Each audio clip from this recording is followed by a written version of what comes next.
Broadmoor's quite a hardcore prison, isn't it? It's not... Broadmoor is fucking hell on earth. Like, it really, really is. Like, hell on earth. Yeah, it's the end of the line. Yeah, it's hard to even explain it to people. How at the age of 21...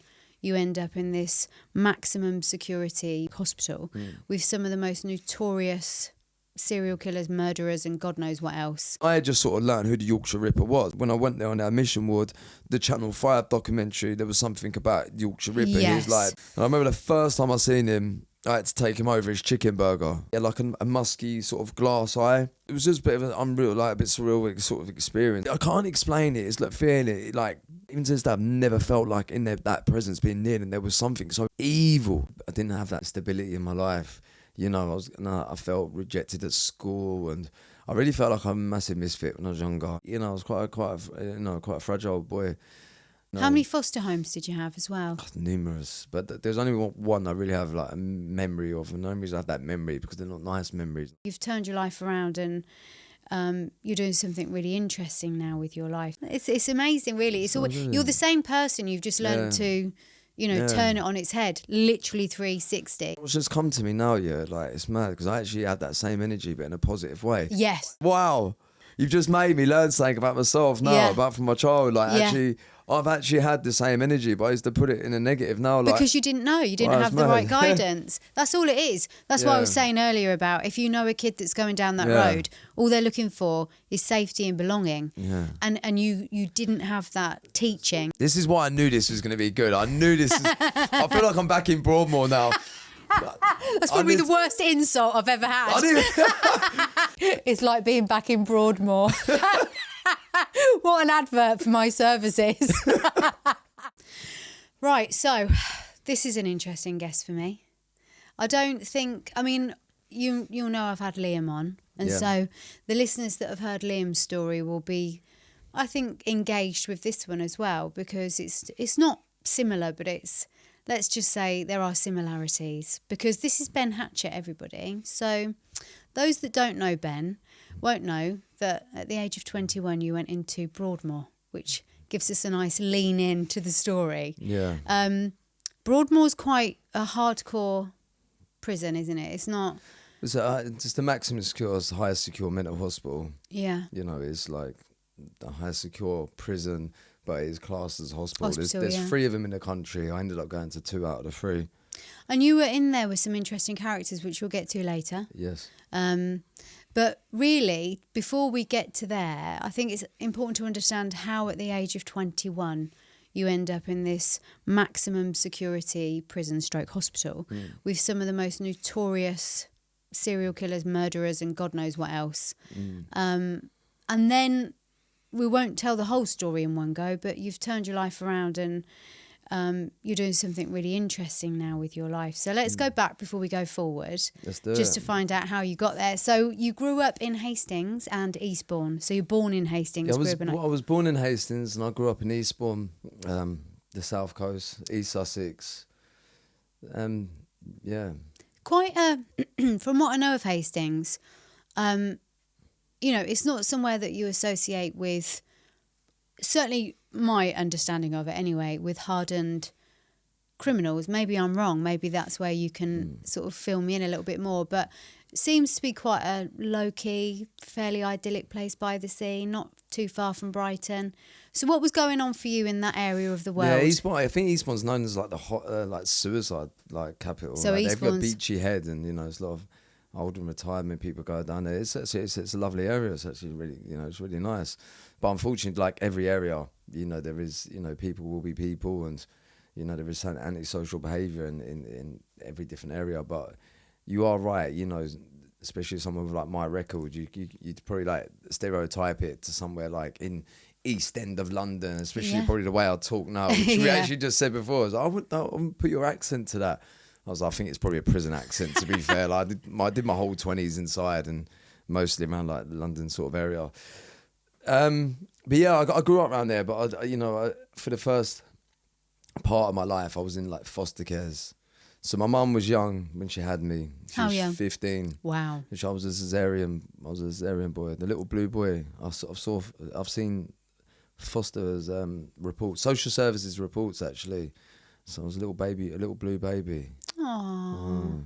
Were you, I mean, for her to be 15, I would imagine that it was straight away there was concerns about her being able to look after you. My mum come from like, I wouldn't say wealthy family, come from a very stable sort of upper class family from Bexhill. And it was actually them that put me in care. My mum, I think my mum was a bit of a black sheep, of course, of the family. She went with dad. They was like sort of your typical council sort of state type of family, drinkers, and antisocial. Was he young? Yeah, I think they was both the same age. Yeah. They was both the same age, and my mum sort of got, from what I'm led to believe from reading reports and brief conversations that I've had past with her, was like, she was young. She was 15 to have me, and I always sort of held a bit of resentment over it until I've matured as I got older and understand, like, fucking hell, like, what was I like at 15?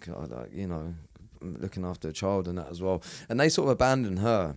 Yeah. And they was taking a look after me. It was actually them that put me in care. So it was when you say them, her parents. But one thing about my mum that I always need to remember, God, she's not here now. I lost her a couple of years ago, unfortunately. Sorry to hear that sent me off the rails, I lost her through to alcohol and that as well.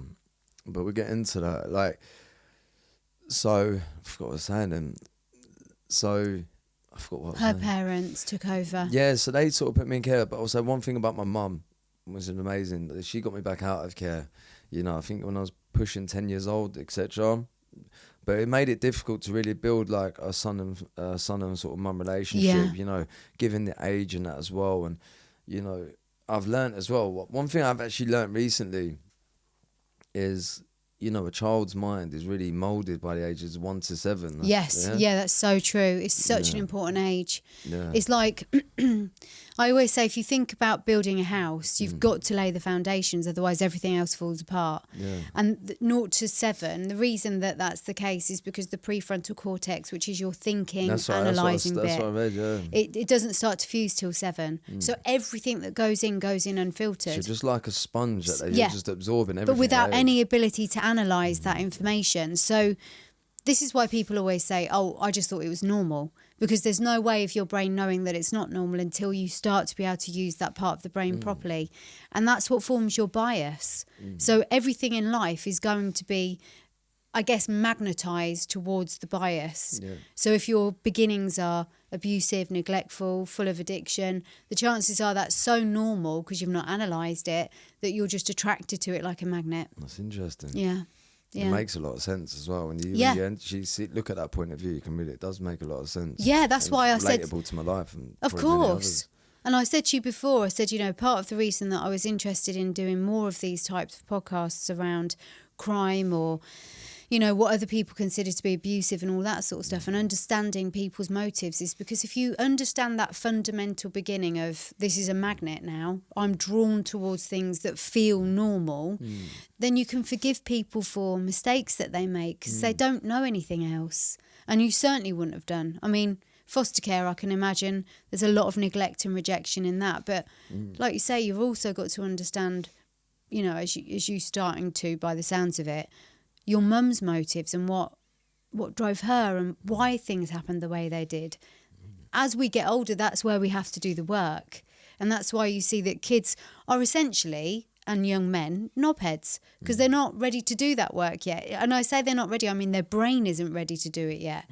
You end up in Broadmoor at 21. Do you know, in terms of clinical assumption, we say it's not until 21, sometimes 25, that the prefrontal cortex, that bit we just spoke about, is fully fused. Well, my diagnosis was antisocial personality disorder. Yeah. And they actually say, be careful in the system, be careful with that diagnosis. Yes. They don't actually normally like giving that diagnosis before the age of 25. Yeah. So it's interesting to say that. Yeah. But I think with me, they just wanted to, keep me lock and chained. I think they just wanted me castrated, so...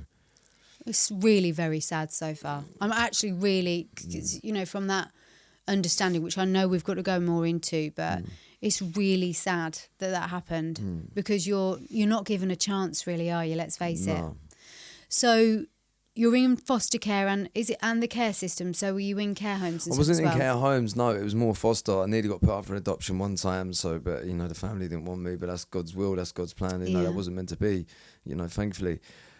But there was a lot of moving around. I was on the receiving end of violence. Again, this is why I like the fact we've just been talking about there. This is why I definitely think this went with me to further life, you know, from being bullied physically, you know, that sort of inner trauma that I've been carrying with me till, you know, I realised that I can look after myself. Mm-hmm. But, you know, I ended up taking it to an extreme. You know, it wasn't long when I went back with my mum. Whether it was a lot of moving around, etc., I didn't feel...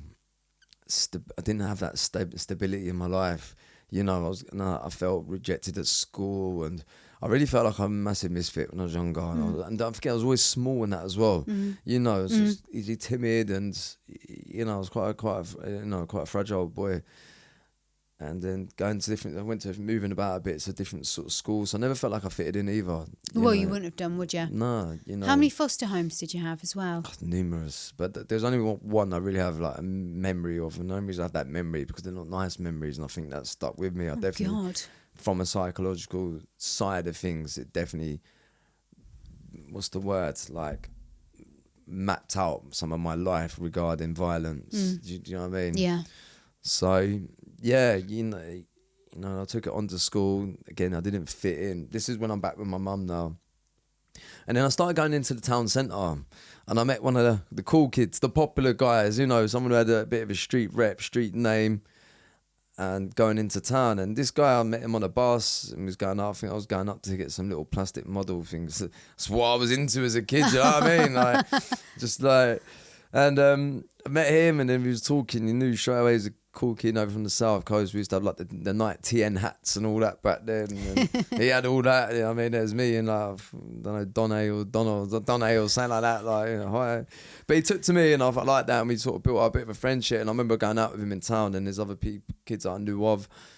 And yeah, then I was getting recognition for being with him. Like, you know, hello, how are you? Right? I was like, oh, I don't. Do you know what I mean? I was like buzzing. I was so excited. I just remember like what all feeling. Of a sudden you were validated. Yeah, exactly. I found validation. I think that's the word.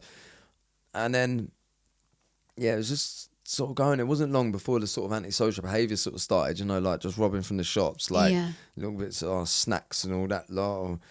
And then experimenting with drink. And then they would meet other group, and we would always hang around outside like the McDonald's in Eastbourne Town. Yeah. That was like the riff-raff spot, and we was the riff-raff, you know, the chavs of that town. Like, that was us, man. Like, you know, and like, I remember like, I had a fight down where I lived in Langley in Eastbourne, and I just really developed, like, I've got balls, you know what I mean? Yeah. And, like, I remember I did it, and like, people started knowing her name, and I really, really took to violence.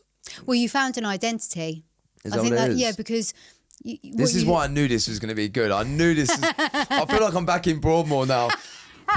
That's probably the worst insult I've ever had. It was meant as a compliment. Like when I was doing as a therapist in Broadmoor, I used to never sit down with the therapist either. Like, until I had to get out, till I found my way. That's going in the trailer, by the way. I used to avoid them. I used to avoid the psychologist like a plague. I swear down. That is definitely going in the trailer. That's how I know I've changed. I've growth. I'm here. You know what I mean? Voluntary as well. I'm not getting threatened to get a needle in my ass. Oh, God, that's so funny. It's like being back in Broadmoor. What an advert for my services.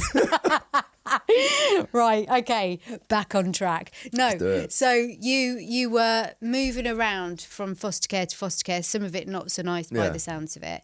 You know, obviously you build a relationship with your mum again, but, you know, at school you're getting picked on and you just don't fit in. You meet this cool guy and all of a sudden you're validated, and actually you're proving that you've got big balls and that you can fight, and now you're building an identity. Yeah. So it sounds like at this point, for the first time, you're like, if I do this and if I behave like that, I'm getting some kind of notoriety, some kind of identity, and people know who I am. Exactly what it was. And if you think about kids, all a child ever needs to feel, again, you can't analyse this at this age by the sounds of it, especially with the trauma, but all we need to feel is safe. And if I'm safe because I've got this crew around me and I've got this identity within this crew, I'm not going to be abandoned. I fit here. So it starts to become like family. That's, if you think about the mafia and gangs and all these things, it's about family. It's about belonging. And so I'm saying this because if the listeners know somebody, a kid, girl or boy that's going through that, all they're looking for is love and safety. That's all they're looking for. Unfortunately, with things like stealing and fighting, you're also getting huge dopamine hits, which it's addictive. So throw in that substances and all sorts and sex and all the other things that go on. But essentially, you're starting to find that space, and it's a dangerous road when it's found in that way. But carry on. Yeah, that's interesting. I do, especially now, like looking back at the things. You know what I mean? Where I've got a mature head, I've got maturity, experience on my side, and now and calm. Looking back and that, I find it interesting. Yeah, it is so interesting for me as well. Like, this is a gift to me to sit with someone like you, because it's it's an opportunity for the people to hear as well as for me to think about, all of the theory, all of the people I've worked with, it's there in front of me. You can almost, and it's not nice to say this, but you can categorise people. If you catch them early enough, go in with a little bit of love. And I don't know if you had that. I don't know if you ever had that at that point in your life where you're starting to form this personality. No, I never really think I was like, really felt that sort of love. Do you get what I mean? Like, and again, I'm not saying my mum didn't love me. Of course she did, but when I wasn't there for the big part of her life, I think my mum was slightly bipolar and that as well. And she did, she was an undercover alcoholic. It turns out, and so I don't really come from stability. No, I don't come from stability, and I was trying to make my own way in the world. And like it sounded like exactly what you said then. I did. I found validation and. And that notoriety and that as well. And, and I really, really, it's like I really was just wanted more of that. Yeah. Because I was taking violence to next levels. I was doing stuff on the street and I was enjoying it. Do you know what I mean? I was enjoying antisocial behaviour. I was enjoying getting fights. It was your reputation, the adrenaline, like pulling the girls, like, do you know what I mean? Like, and not being that inner sort of me, that intimidated, sort of scared boy. You built a character. Built a character, exactly. Yeah. That's what it was. I built a character and I loved that character. I felt like that character's me. I was watching Scarface and things like that. I was like, he's the man. Like that was like my role model. Do you get what I mean? Not just saying it was, but it protected you. Yeah, all that kind of stuff. And I just thought that was me. That was the life. And it wasn't long before I started getting arrested and that. The silly thing like robbing out of a shop. And then it was just, things just escalated and going into the town, it was becoming to like robberies of people who sold drugs. They started doing things like that. And it was like anyone who had a name and reputation, there was this little grouping that we had. It's like I just wanted to target them. It's like I was just trying to like, if this makes sense, like if they had a name in the street, like they had a name on the street, they was like meant to be tough and whatever. I was like, let's go fuck him up. Yeah. Do you know what I mean? Yeah. Let's go surprise everything. Like, and that was the thing with me. I never did things half-hearted. And as we get into my life, you'll know why. Like, well, not know why, but you'll get that. I don't do things half-hearted. I was on top of prison fucking roofs and dragging people in cells. Like, I'll just do mad shit. Like, I'll do it to the extreme. And I'm exactly this, and I was the same when I was younger. Regarding around this sort of like street reputation and violence. It was like, let's just really like shock everyone and just do things like nuts. What was the reward? Because if you're hitting, like, if there's someone that's supposed to be hard or like the most notorious in your area and you're going to take them out, what's the reward? Sounds for proper that? mafia when you put it like that. I'm going to put a hit on them, mate. Fuck them, mate. Let's get them. I want to what? I know, like, but what was the reward? I think it's that feeling, that satisfaction, adrenaline. I think the name, like people talking about it, and like. So now again, you're known by lots of other people because you've sort of upped your reputation by doing the undoable. Yeah, and do you know what? Do you know what's just come to me now? Yeah, like it's mad because I actually had that same energy, but in a positive way. Yes. I actually say like these 4 letters that I've got tattooed on me here. Yeah. It's PTAW, and it stands for prove them all wrong. Oh, I love I've just actually like put the P. This is working. It's actually working. I know. Wow. I've just had like, is it epiphany or something? Wow.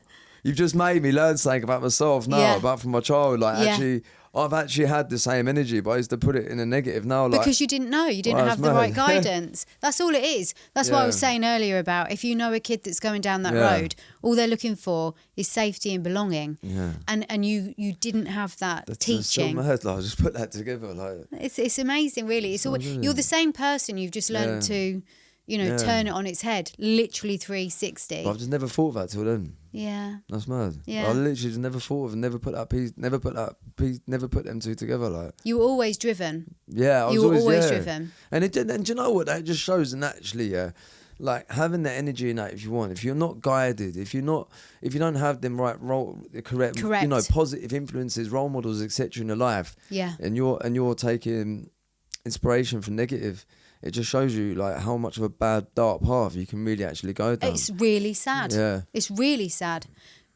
And I think this is where community is lacking now, because you don't have those strong community figures. You don't have people out there. I mean, I think there's a lot of people trying to mentor, and there's a lot of people trying to tell their story like you are now. As someone somewhere has got a son or a cousin or a nephew or, niece that's going down the road you were going down through no fault of their own. None of this was your fault to start with. You ended up on this path because there wasn't. And again, it sounds like go right back to your mum and your dad. It was taken out of her hands, really, because it was deemed that she wasn't capable or whatever. So all of these choices were taken away, and you just had to find your way. But you had that mentality to prove them all wrong. You always had that, but you just didn't know how to channel it. And that's where you've got the sliding door scenario. You've got one door that takes you to Broadmoor. I like that, the sliding door effect. Yeah, it's true. Like that, But you unfortunately weren't guided through the right door. That's why we need community figures, and we need support for young people more than ever. It's really scary what's happening right now. Yeah. And that's why I'm glad you're here, because I think that whole prove them all wrong. So a voice like yours is really important for young men. Exactly. It's like now, like, I'm sure we'll get into it. Is obviously, I'm an addict. Yeah. I'm now in recovery. 4.5 months, which is amazing. I feel like I've got my old energy back. Congratulations. Positivity. Thank you. And it is about spreading the message. Like, I was hiding this addiction for some time now. But now I've been putting my vulnerabilities and that out there. I've been putting out there. And the amount of people that are connecting and through the voice and that, someone like, ex-prisoner, Broadmoor patient, bare knuckle for fighter. Yeah. Like if I'm sitting there putting myself online and saying, bro, like, I was getting on the packet, I was getting on the drink, and my life become unmanageable, and I felt fucking down, suicidal, depressed, and spiritually, mentally, physically, financially broken. Yeah. People are like, what the fuck? Like, you know what I mean? I feel it because I remember in dark times, on come downs and especially, and I didn't know I was an addict. I was just like, thought it was depression. I didn't know what was going on, and I know the power of content. I know how the powerful words can be. Yeah. Because when I was scrolling through, and I'm seeing like some videos like that are making me think, no, come on, man, like you have got this, you can do this. This is why I love this. This is why I love, especially I'll come back to the UK for a month and to come onto these platforms. Thank you for having me. It's another chance to reach out and spread the message and and other people, like it's like the ripple effect. It is the ripple effect, exactly. So and yours needs to be heard, exactly, because of exactly what we've started with. This kid that's just trying to show the world that he's enough, because that's all it was. You're on the street, you're taking out these big names in your area, and you're proving to everybody what you're about because you're trying to be seen. Yeah. All kids want is to be seen and respected and loved, and prove that you're enough. Yeah. Look, I am enough. You can, you don't need to pick on me, or I'm not that shy kid anymore. I'm showing you who I am. But then the police start getting involved, and that's when I think, I don't know how they treated you. I'd be interested in finding out what that experience was like for you, whether it was a good thing or a bad thing, and whether it made you want to prove even more to everybody, like, you can't control me. No one's ever really looked after me. I've looked after me. Don't think you're going to start messing with my flow. I don't know if that's what you experienced there. Yeah, I definitely had some sort of mad flow going on down further down. It definitely went with me in the system. So I went to young offenders, and yeah, like I was just surrounded by like more like hardened criminals now. Yeah. But that didn't change me. Like that actually I think made me worse. Like Of I went course. out back into like the area I'm from, because I've gone to an area now. It's like mostly like London sort of gang cultured and that, like in the young offender system.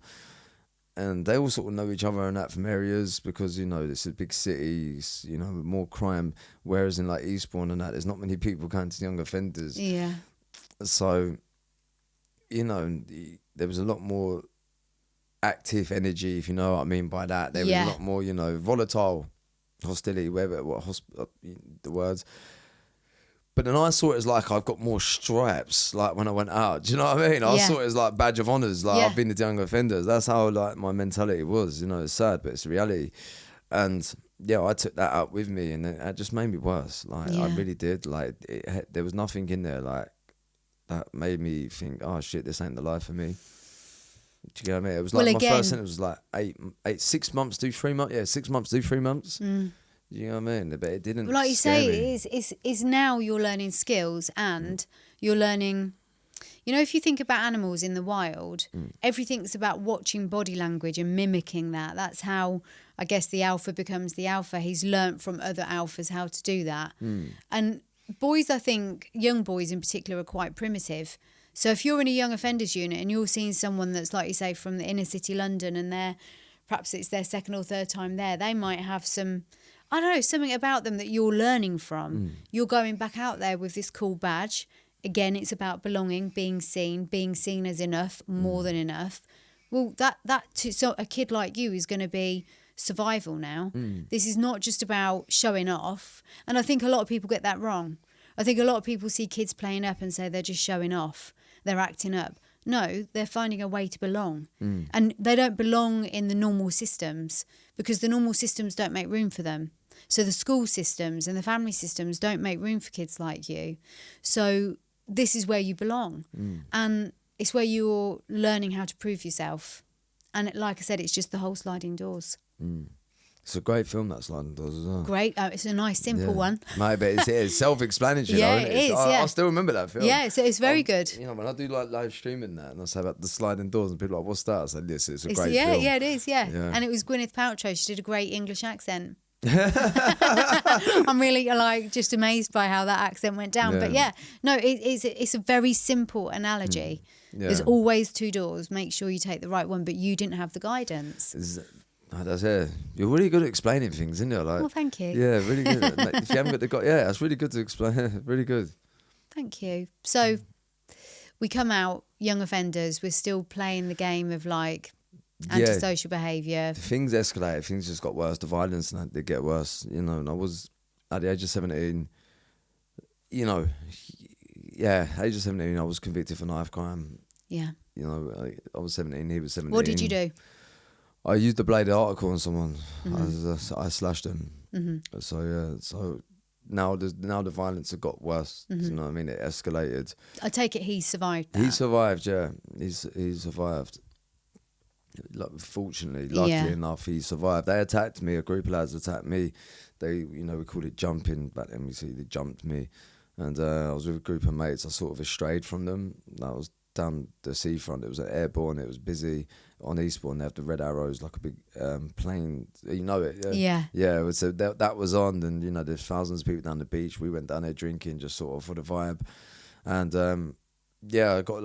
I lost my sort of group of mates, and I was sort of like wandering around, a bit pissed, trying to find them, and I fell into the group of lads, some Albanian guys that I don't get on with, didn't get on with at that time, and they just they set pace to me. They began to attack me, and then one of the young lads we was with noticed I was getting attacked, ran down, got my friends. They come running up. One of them passed me the knife. We began to pursue them, chase them, and I caught one of them. So, can I ask you a question? Yeah. I've always wondered this, because particularly in Northampton, actually, these, you know, knife crime's getting worse, and I know it is in all the bigger areas, but I think we're finding in the smaller towns and cities it's getting worse. Mine was many years ago. Mine was 18 years ago. Yeah, which is, it wasn't really talked about then as much. No. But I've often wondered this, because I've never done it. that moment before you slash someone, or, you know, unfortunately some kids are stabbing other kids through the heart. And I often wonder, do you know in that moment, it's a stupid question in many ways, but I think it's one that I'm really curious about. I think I know where you're going with it. I think it's an important question. Yeah, it is. Do you know in that moment the consequences? Do you know that this person could get killed? No. Do you know it's not even you don't. there? You don't. That's the saddest and thing that is for the me. sad thing about it, because again, you know, if we talk about the ripple effect, I'm really glad you brought this up, so we can get into it a bit. You know, say I killed him that night. Yeah. Which is entirely possible. 100%. You know, I went to stab him in the face. He was lucky he put his hand up. Yeah. You know, say I caught him in the neck or something. Yeah. You know, people don't realise. They watch a lot, you know, say going back to films and that, people watching all these films, people getting shot in legs and all stabbed in the legs and that. People think, I'll be all right, I just stab him in the leg. Yeah. I know this sounds, you know, this might be hard to listen to people, but this is how people will perceive it. And I can only talk from my personal experience. You see the films that, just stab him in the leg. Yeah. So they might think, if I just stab him in the leg, it's going to be fine. You're fucking crazy. How many arteries? I know. That's the worst place, because of the jugular through the main artery through the main artery. You'll fucking bleed out. You'll die. Yeah. But at that age and that's what I believe it was my mentality. That's how I would have thought. In the shoulders or something like that. Like, you think it's safe. Yeah, because you see it from films and all that. You know, and that's not reality. No, that's not. It's not the reality. And the reality is, you put a blade in someone. The likelihoods, you know, mine was. You know, I'm fortunate that could have gone a complete another way. I could have took someone's life. Yeah. Well, God, yeah. At an age, the reality is, I wasn't even out of an age where, you know, and people are getting life sentences. People are killing kids at this age. We was both 17. 2 17-year-olds, he would have lost his life that night. I would have never, you know, I would have been under the age of 18, I probably would have got 18 years. Yeah, and yes, I mean, but then, you got to live with that as well. Exactly. This is what I'm saying about the ripple effect now. You know, when I started developing consciences and all this, we know the consequences hit me. One, I've got to deal with actually taking someone's life. Could I have handled that myself? You know. Now we have to look at him, his family, his mother that's lost a son. Yeah. You know, whether it's a brother, whether he was a young dad, you know, that kid's going to grow up. We don't understand the ripple effect. People that might have seen it that night could have mentally scarred them. Say, you know, it was thousands of people on the beach. Someone just saw someone being stabbed like that. It could fuck up their heads. You don't, at that moment in time, anger, emotion, especially, you know, I was, you know, intoxicated that night. Yes. Didn't think twice about doing it. Didn't think twice. The only thing the time it hit me was after it happened, you know, I didn't know what happened, what was going on, and being wanted and that. But again, I didn't care even about that. This is, you know, I'm going to be honest here. It was more about, I'm going to go to prison. Yes. You know? Because if you're 17, yes, you've got some analytical thinking and you've got some ability to work out boundaries and what you should and shouldn't do. Remember what we said at the beginning? If the magnets are set right, if the bias is set right in the first 7 years. Yeah. If it's not, and then layered on top of that is more negative magnets. And I'm using that because a lot of people know about the law of attraction and, you know, like attracts like and all of that. So let's talk about it in magnets. You've got all these magnets, which are all negative now. Your way of being seen and heard and seen as enough is to be this tough boy that takes out the hardest person in the gang, slashes a few people up here and there. You know, that's the reality. So now the only thought you're going to have is this whole safety system is going to be taken away and I'm going to go to prison. And that is a scary thought for a 17-year-old. You haven't yet got the ability to go, but what about his mum? What about if he's got a kid? What about me having to live with this? You haven't got that yet. That doesn't come at 17. So it's important to have these conversations. And I bring it up because I just always feel so sad for everybody involved, including the kid, because I think, did you know at that point when you stabbed him in the heart he was going to die? And now that's murder. Like, you didn't know that. You've lost your life before it started. Everyone's lost their life in that situation. Everybody involved, all the people that went, everybody has lost a chunk of themselves. Yeah. And I just think it's so important to have the hard-hitting conversations and to keep telling kids, like, if you do that, even if you think stabbing them in the shoulder or the leg, you still could kill them. And that's your life over. And if you don't have, let's say you don't have, similarly to you don't have a really solid grounding, maybe you don't even care. That is really important to get across as well. Maybe you don't care because you feel nobody cares about you. We have to care as a community. Whatever community we have to care. So these kids don't feel like, who cares? You know, that's so important. And you have to care because you've been there. Yeah. And that's what you're doing. I know that's where And you were it's going with the whole different, podcast like I said, thing. Charles, just reflecting in my head. I can't believe it was 18 years ago. Yeah. Like, it's fucking mental. Yeah. You know, and like to see how far knife crime has come since then, you know, like it's a fucking fashion. Like, Yeah, it is. Like you've seen like the knives that they're collecting, like Rambo knives and this and that. It's crazy, you know. Shout out to people like, I follow him on Instagram, Farron Paul. Have you ever seen him? Yeah. Brilliant guy, man. Do you know what I mean? Put it out there, putting his life on the line, and you know, taking. For those that don't know, he takes knives off the streets. Yeah. He's fully dedicated. And, Yeah. you know, and people like that. Because Amazing I believe he people was doing stabbed as well. Like Yes. he was a victim of knife crime. So it's good that, you know, people are out there trying to make a difference. We but have then, to, yeah. You know, but there's like the union, you know, like. There's so many like negative influences around knife crime, you know, from drill music, like Yes. the rap, like, yeah, have you heard some of the drill music? Yeah, lyrics it's and awful. shit? Yeah, it's crazy, and it, you know, and looking from the psychology side of it, you know, when you're hearing these things, it's like drilling it in your head. It's like creating. I'm gonna like try and speak smart here.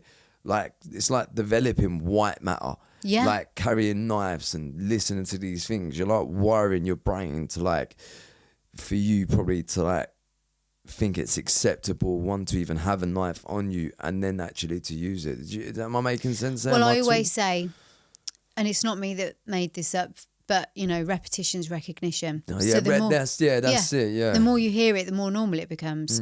Not only that, if it's glamorized, so if you're looking at these people with their, you know, chains on and they've got their nice, you know, whatever brand it is that they wear, and you think, well, they've got money, they've got the girls, they've got the life, and I want that too. Yeah. But not only that, you talk about white matter, but it's the neurons that wire together. So you end up with all these circuits. Wire together. Yeah, that's how it works. So you've got this map. I always say it's like a sat nav in your head. You've got this sat nav in your head that's now programmed through the repetition to think this is normal, acceptable, glamorous. So why can't I do it? Ella, you saying to me this is a bad idea. What do you know? You know, it's what we were saying in the conversation before. How do you know? Have you ever held a knife? Have you ever stabbed any? Have you ever been stabbed, Ella? No, you haven't. So you don't know what you're talking about. These guys, though, the drill music, all the rap, and look, I love poetry and I love real life stories, and a lot of this music is just, hopefully, they're not glamorizing it too much. Hopefully, it's just telling a story, but it's how that story is told, I think, and a lot of the time, it's not told in a way that keeps people out of wanting to do it. It's more luring them in, and that's my problem with it. You know, if you want to tell a story, rap it, do your drill music, but at least throw in the reality, which is if you stab someone in the wrong place, you're going down for murder. That kid's lost a dad. You're going to end up having to live with that for the rest of your life, and you know. And you got to understand where the fantasy comes into it. Like, you know, I served altogether 13 years behind the door, 10 years in one setting. Mm-hmm. Are you willing, and this is the most important thing, are you willing to do that? Are you willing to go to prison for life? But what if the answer is yes? What if the answer is yes, because you now know what that feels like? What about that kid that goes, what else have I got? No, then live that life. Yeah. There's nothing can stop you. If you're prepared to do it, then you know it's likely you're going to end up doing it. You know, What if someone had said that to you? Huh? What if someone had said that to you back then? Are you willing? Would you have listened? No. That's my issue, because we've got to be real with this conversation. If It's someone only had said when that you feel to you, it. It's only like when you're there. And yes, it's only when you're like in that situation. Yeah. Like, I remember when I got my life sentence, or indefinite sentence, however we want to word it. Listen, I was given a sentence with no fucking release date. That's what it comes down to. Scary. I'm 21 years old. Yeah. Like, there's no feeling like that. No. Like, it's. How does it feel? I don't know how to explain it. Like, I'm trying to really like, you know, imagine myself back there right now. It's like the paperwork come in. It's just like it's 99 years. Like literally, I was like, am I never gonna get out? Because I wasn't behaved inside. You know, I caught most of my fucking charges inside than I ever did outside. Yeah. Do you get what I mean? Yeah. So I knew, like, I had that bit of, you know, knowledge in my head to realise, well, I'm not exactly fucking well behaved in it to get parole, am I? Like, I was thinking, am I ever gonna get out? Like, and that's when it hit me. I don't think I'm ever gonna get out. God. I thought, my life's over. Who are you in Broadmoor with? Because I've read some names that were in there at the same time. The Yorkshire Ripper. Yeah. I wasn't on the same ward as him. He had that other piece of shit, Robert Napper. Yeah. I say he's a piece of shit because he's a piece of shit. Like, Say as is. Because I spoke about this with someone, yeah. So they was on a ward called Sandhurst. Now in Broadmoor, I was very problematic. I clashed with a lot of staff, but there was a group of Cockney staff that worked in the CAF. And now I got a job in this cafe in Broadmoor. It's the old school. They used to do the old discos in there. They had like the 150-year-old disco ball in there. Wow. Where they used to mix the men and the women. You heard loads of stories there. I That'd be a bet. whole different podcast. From the stories I heard. Come back for number 2. But so every once a week, you go into the shop. They have a shop there. You go and get your snacks and bits like that. And then you go into the cafe, which was that area. And I say cafe, you can get like burgers and bits like that and a milkshake and that, you know. And then you sit there, wait for everyone, then you go. You get that once a week. I managed to get a job in this little cafe and I absolutely loved it. It was the only time I felt a bit normal. I felt like a bit of normality. Yeah. And I really got on with the staff. Yeah. They actually treated me human. A lot of the Yeah. other stuff didn't. I didn't feel like I existed. I was very patronised. You know, Broadmoor is fucking hell on earth. Like, it really, sure. really is. Like, hell on earth. Yeah, it's the end of the line. Yeah, it's hard to even explain it to people. And I was making this food. So Sandhurst ward is like the ward in Broadmoor where like a lot of people there are high profile anyway. But Yeah. it's like you're the ones that are on TV regular, the documentaries, you know, your Yorkshire Ripper, the Robert Napper, the Cannibal Geezer, what was his name? The Stockwell Strangler, Yeah. Kenneth. You know, like the ones were like Channel 5 serial killer Yes. dog. They killed the serial killers and shit. Yeah. But they're sort of kind of seen as a bit vulnerable as well because they're still a bit target. Like if they was in the main prison, they'd be very targeted, you Yes. know. In there, not so much. You know, and don't forget everyone's sedated and that in these places, you know. Yeah. So you've got 2 types of patients in Broadmoor.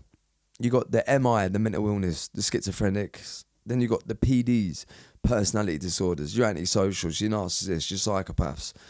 You know, they try separating them. Not like living wise, they try separating them on the wards. You know, that's more of a MI ward.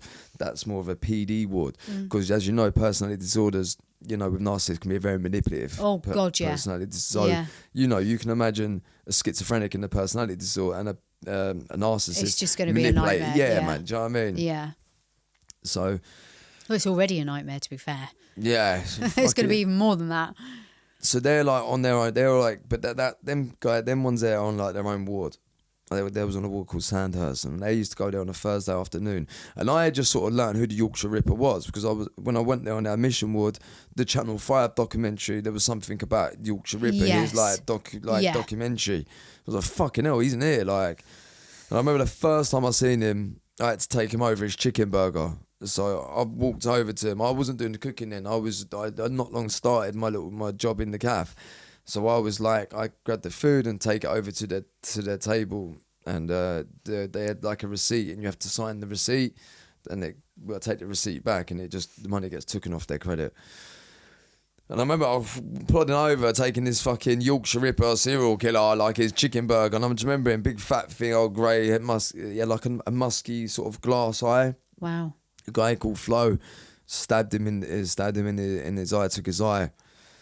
And I just remember, but it was just a bit of an unreal, like a bit surreal sort of experience seeing him. And I literally just watched him on TV like a week prior, like 2 weeks before. It was like on the Channel 5. But there was another guy there, like with these 2 people. Like I've been in there with killers. Yeah, I've been there. Like Dale Cregan, the cop killer. You know, he was my training partner for a year in Ashworth. Like we become, let's say friends. We built a friendship. We were close for a year. I didn't sense evil from him. Yeah, he was just like, he was one of them guys. If you had a problem with him, like he'll kill you. He was just like a straight up gangster. Yeah. Do you get what I mean? Yeah. He was like he's just like he's a gangster Lives guy. and like, dies by these rules. Yeah, like, you know, you had a problem with him, he'd fucking blast you. He was throwing grenades at people and all sorts at the end. But the kind of killers that that the Ripper and the Napper was, it was evil. Yeah. I'm not saying Dale Green, what he did was evil. Of course, what he did, you know, was fucking wrong. I'm trying to explain this in a way like you can really get. I'm trying to give people really insight for this because not many people you're going to be able to hear this. So if you're judging, just relax a minute. Let me try and word this, you know, because I know it's a sensitive topic, you know, because this is real life. People's lives were taken, so, and you know, their families not watched. I'm trying to be sentimental, like. With them, I can't explain it. It's like feeling it. Like there was mad energy with them two, with the Ripper and almost Napper. like a poison. Yeah, like I never, even to this day, I've never felt like in that presence being near them. There was something so fucking evil. Because you know they say with energy. So just to help to kind of clarify what you're saying, they say, you know, in terms of electromagnetic energy, which we all emit, it's about 3 foot around us. So, you know, some people talk about auras and some people talk about energy. And so, well, that actual energy is about 3 foot around us. Okay. So that's why I said it's like a poison. Yeah. Because it's almost like an energy that comes off someone like the Yorkshire Ripper, let's say, would be very different to an energy that comes off someone like me. I would hope that you would feel that, you know, that distinct difference. And that's driven by the inner workings of someone's mind, the way they think. Because the way you think is your reality, right? I don't even think it was mental illness. No. Them. This is psychopathy at its greatest. This is somebody that does not do remorse, that does not do empathy, that does not do thinking in the normal way. This is somebody that's whole existence is very, very animalistic in a sense that, you know, I don't know if you ever watched chimpanzees when they attack each other. It's sadistic. And this is what we're talking about with these people. There is no code. There's no code of conduct. No, definitely It's just insidious, poisonous, primitive. When you're saying them words, that even I can just relate them words to the energy. I really I still can feel it now. You know, like when you get that taste in the back of your mouth. Yeah. Like, I'm getting it like that because I never ever felt nothing like that. No. I never felt that energy. And isn't it interesting? You say felt. Yeah. This goes beyond thinking. No, you can feel it. You feel that fucking energy. Like, you know, there's just something about it, but especially more Robert Napper. And with me now, I sort of felt a bit lost in the system this time. I was just thinking about just being notorious, and I thought, do you know what? I'm going to take one of them out. That's my mentality. I was going to do the Robert Napper with the spatula. But the staff in that calf, they was too good to me and I didn't want to fuck up the job. See how important, sorry to put in there, what I was saying about community and care, how that makes somebody different. Yeah. The staff, the way they treated you then made you think, I don't want to let you down. This is really eye-opener. Yeah. I'm sitting with you, I'm connecting it, because they were so good to me. Like, you know, if it was like a job I had to do or something like that, I probably would have done the Napper, Robert Napper. But that love, that support, whatever it was you were getting off the trust in that. They proper backed me because the problems were always coming from me in the ward. It was always coming from the ward. It was never like, do you know what I mean? They give me a bit of trust, they give me a bit of responsibility, and they made me feel human. Do you know what I mean? Like, I couldn't throw that back in their face. No. Do you get what I mean? See, this is why it's so important. This goes back to, I'm going to keep reminding people throughout, if you know a kid that's going through trouble now, show them a bit of love and a bit of care. Listen to them, hold space for them, because it makes a difference. Those people in that CAF, you know, Sandhurst, they made a difference to the way you thought. No, it was, bless them. They were good people and that as well, you know. Wow, I mean, so far, we've got... This is deep, isn't it? We haven't even got... I mean, the nitty-gritty of the detail probably doesn't even matter at this point, because we know that you were in a lot of violent crime on the street. We know that led to Broadmoor. We know that the people that you meet in Broadmoor are just another level of poison, evil, whatever you want to call it. And you're just a kid. 21. 21 years old. And... you know, it's sad. I keep saying this, but it is sad because you were just this little blue baby. You know, like babies are brought into the world usually hopefully into a space of love, nurturing, safety, with all the opportunities that life has ahead of them. That was not the story for you. No. And it just seems to develop for a lot of kids into this, the only way I feel safe is to become this character. It's what I said about identity. I'll create the identity. I'll become the character. And it leads to somewhere like Broadmoor. You know, in some cases worse because you might end up dead or killing somebody else. But let's just say it ain't a pretty picture at this point in your life. No. So talk me through how you survived. How long were you in Broadmoor for? I got kicked out after 2 years. You got kicked out of Broadmoor? I got kicked out. I'll get into... Can we do a toilet break? Yeah, we'll have a break. Have a break. That's a good way to leave it for a minute as well. We'll have a break. We'll go back into it now that you've, you know, had your little toilet break. Kicked out of Broadmoor. Who gets kicked out of Broadmoor? That was the only person since Charlie Bronson. What the F? Yeah, it's crazy, isn't it? What were you kicked out for? The truth is, I'll tell you exactly why I got kicked out. It was a breach of information. So we did riot. I did have a few moments in there, like I assaulted one guy called Otis Morrow. I don't regret that one. He was a fucking evil. He was another piece of shit. He really was. Otis Morrow. What did he do? He was a psychopath. He was a manipulator. He was in there for like raping someone, setting them on fire. Wow. Poor girl, I know. And then, you know, he was a psychopath. So he'd manipulate people. Yeah. And I was on the receiving end of his manipulation, playing on my temper. You know, my frustration with the staff. I was young. I was still hot-headed. I felt like I had to be on guard a lot of the time. And yeah, he'd be like example, like so our letters was showing in the office. He'd be like, oh, look at it, they've done that deliberate. And I'd be like, all right, then I'll like jump on that. That's so he's always just stirring the pot. Like stirring the pot, being like a puppet and that. And there was a guy called Irish John Cumberton, a patient in the cafe. And he said to me, watch out for him. And so he's looking out for you? He was looking out for him. That was nice. And that did help me out. And he's just playing you and he's like, he's a wrong un, do you know what I mean? He's a racist and all that. And he was. And then I sort of got onto it. But then I felt like a resentment, like an anger, because I felt like he's been playing me. I couldn't let go of it. Don't forget, we're on a small ward. Yeah. There's only 20 of us. I've not got a lot of fucking life events going on at the minute. So this is like magnified. Do you know what I mean? You know, and you remember, I'm a naturally violent person. You know, hot-headed, and like this is where I come from. I haven't got exactly anything to fucking lose now, have I? You know, no, so I'm just really, not. really holding on to this resentment, and I wanted to beat him up, like I really did. But I was trying to play it clever. I was trying to get him to react first because I used the preemptive strike too many times. They said to me, "You keep using that." Like preemptive strike is where I said they was going to. I got hot watered and stabbed, not like. In the induction period in Broadmoor by Matthew Gazada. Matthew Gazada, again, somebody killed someone in East London. We was in the induction wards. This was in Broadmoor. Like, even the people was on the induction ward, like Eric Bakubi, you know, the voodoo killer and things like that. Like, I'm 21 years old, and they lock you in a big room in the induction ward in Broadmoor. Like, I'm with all these people, like, it's fucking mad. You know, even just saying it back and bringing myself back there, like, it's crazy. And, so yeah, I was very on guard with people after that. You know, I had my back turned. He got me with a hot water and he tried ramming a fork in my back a few times. So I was always on guard and that there, and you know, and I was bang on the painkillers, the tramadols, and they just I think they make you snappy in that as well. Like I was taking it, and that was just making me like forget about my life sentence. Like I didn't have that for a bit, you know what I mean? Like escapism. Yeah, because I actually got on the painkillers through Matthew Gazada attacking me. I got a sciatic nerve, like a nerve. Yes. And so I was on some painkillers, but it was actually... Well, they gave you tramadol for a sciatic nerve? No, so they gave me something. This is where like my manipulative behaviour come into it. Oh, got you. They gave me something at first, some sort of painkiller, but I did actually have a bit of a bad side effect in that, yeah? Yeah.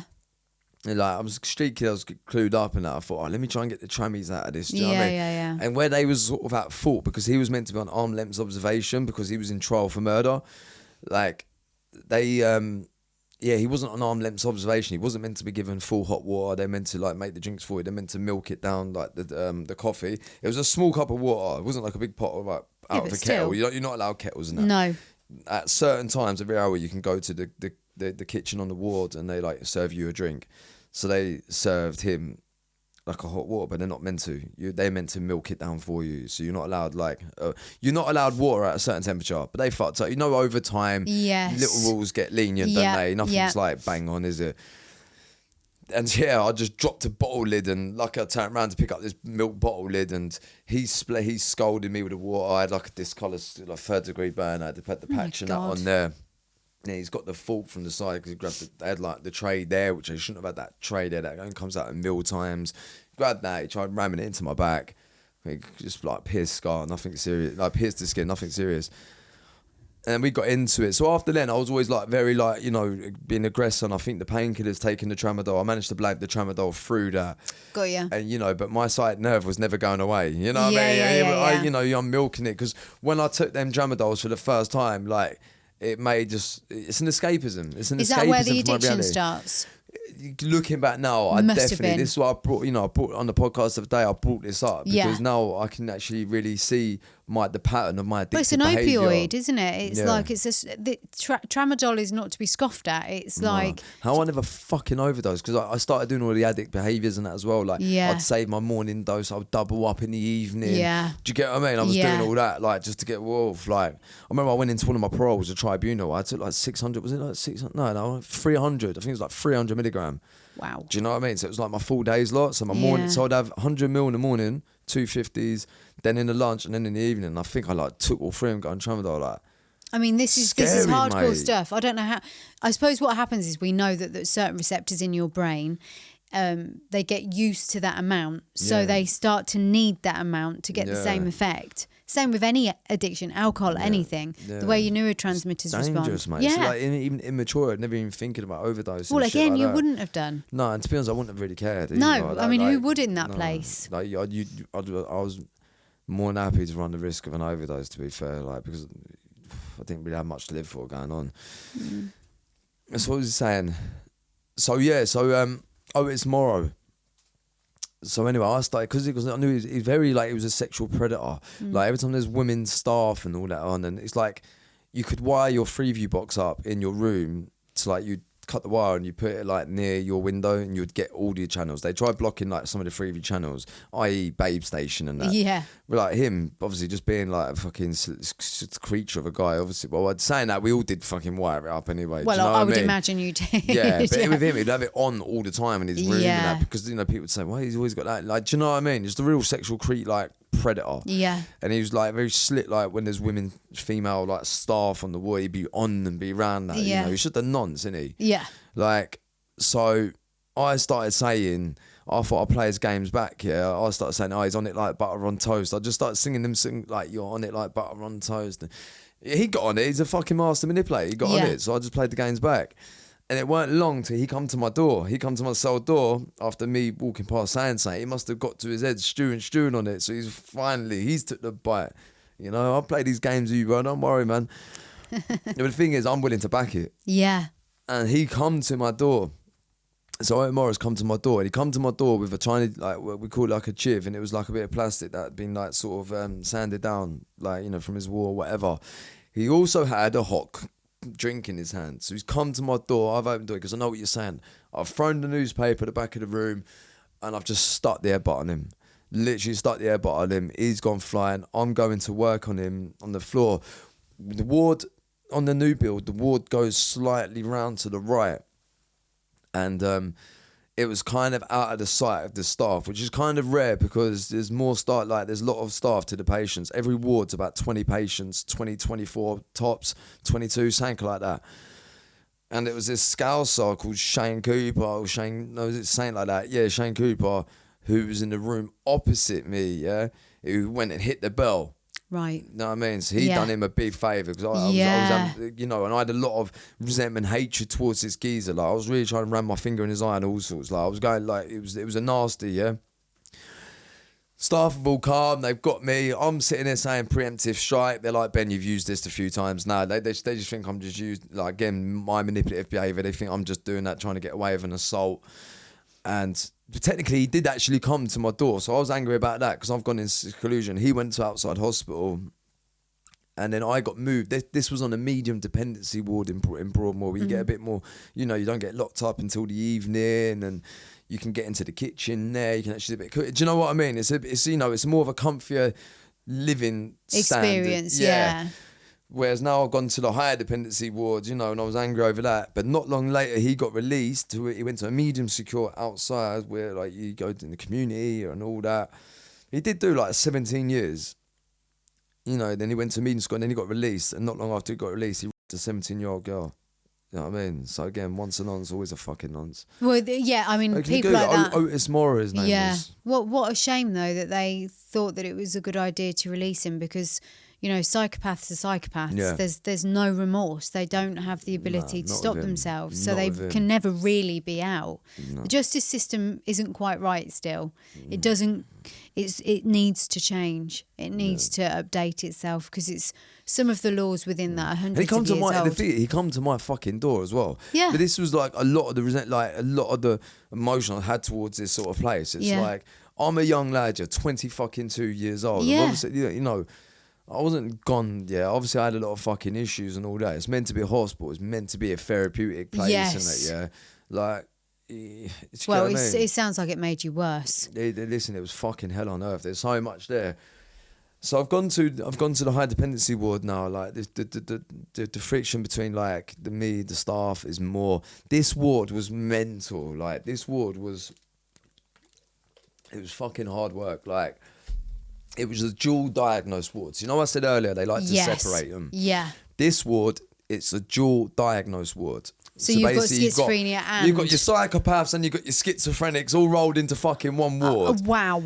And the thing is, I had a rival in there. His name was Ruben. We fucking hated each other. He was like a London Cockney kiddie. Like, we were just opposites in it. We didn't fucking like each other, and we come to blows a few times.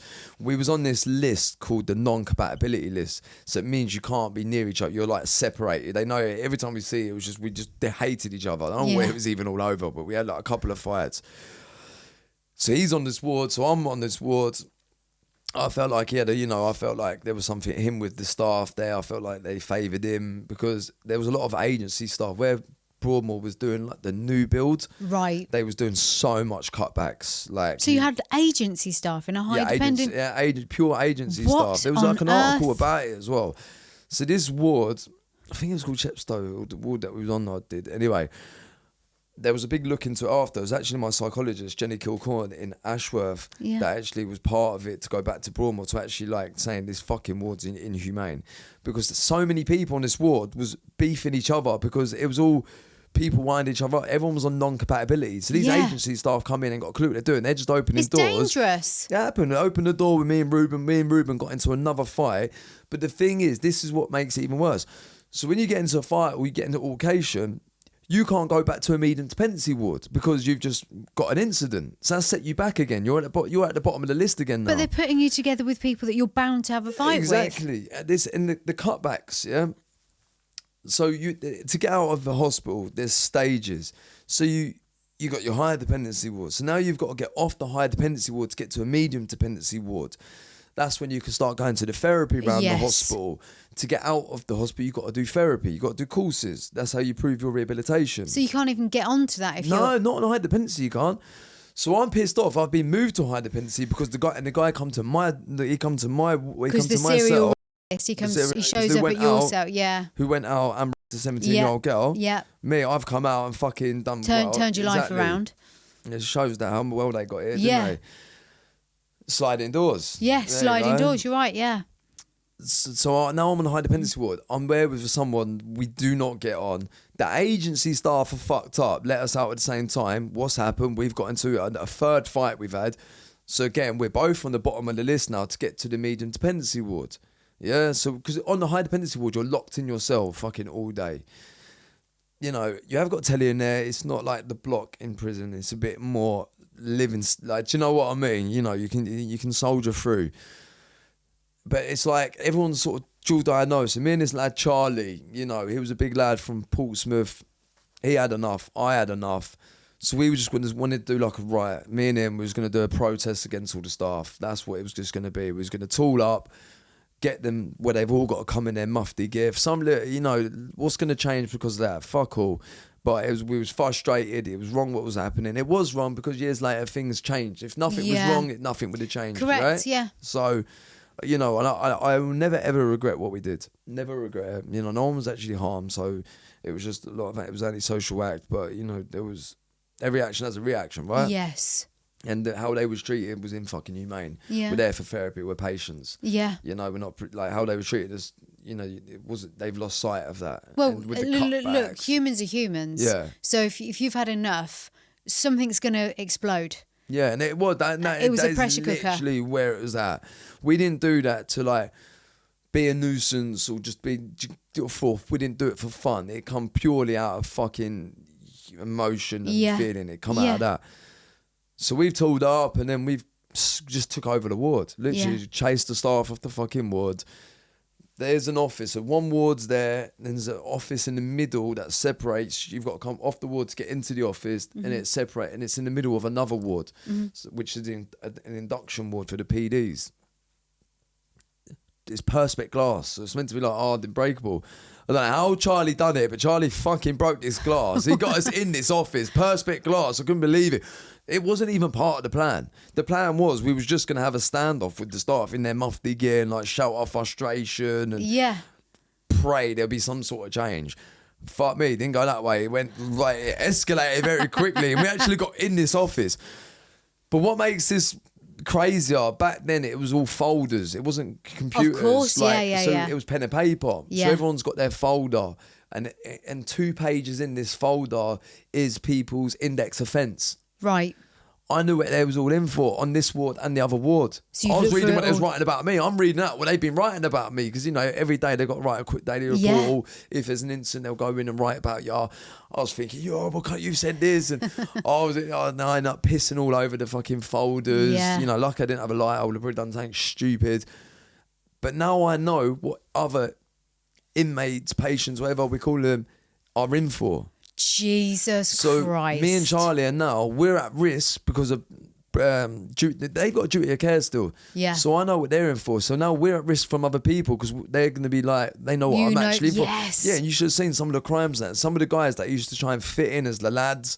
Nah, you're not, mate. We know exactly what you're in for. I knew exactly what I tried shouting out and everything. I was bubbling everyone up. Wow.